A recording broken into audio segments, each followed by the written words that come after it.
আমরা এখন আমাদের আজকের যে আয়োজন, যে উদ্দেশ্য নিয়ে, সেই উদ্দেশ্যটা যেটা হলো যে আমরা আমাদের প্রতিবন্ধী ব্যক্তিদের সহায়ক উপকরণ এবং আর্থিক অনুদান, চিকিৎসা অনুদান আমরা প্রদান করব।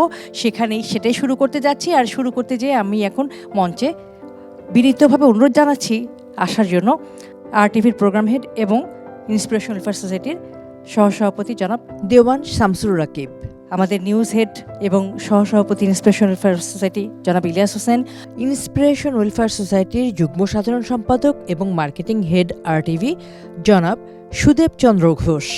মঞ্চে আসার জন্য বিনীত অনুরোধ জানাচ্ছি জনাব শাহেদুল ইসলাম হেলালকে। আরও যারা আছেন আমাদের সদস্য ইন্সপিরেশন ওয়েলফেয়ার সোসাইটি, তাদেরকে। জনাব আলিম আহমেদ, HR হেড, প্লিজ আপনারা একটু মঞ্চে আসবেন।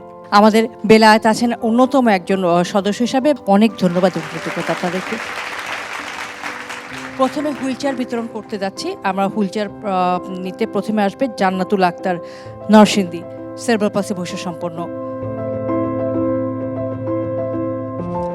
আজকে ইন্সপিরেশন ওয়েলফেয়ার সোসাইটির পক্ষ থেকে হুইল চেয়ার পেল শিশু জান্নাতুল আক্তার, নরসিংদী থেকে এসেছে, রিয়ান হুসাইন গাজীপুর থেকে এসেছে, মোহাম্মদ হুসাইন মিরপুর থেকে এসেছে, মোহাম্মদ মামুনুর রশিদ সাপাহার নওগাঁ, সে খুবই অসুস্থ, আমরা চেষ্টা করব তার হুইল চেয়ারটি পৌঁছে দেওয়ার জন্য।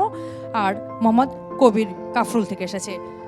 মোহাম্মদ কবির হচ্ছে শারীরিক প্রতিবন্ধী, বাকি সবগুলো বাচ্চা এখানে সেরেব্রাল পালসি বৈশ্য সম্পন্ন।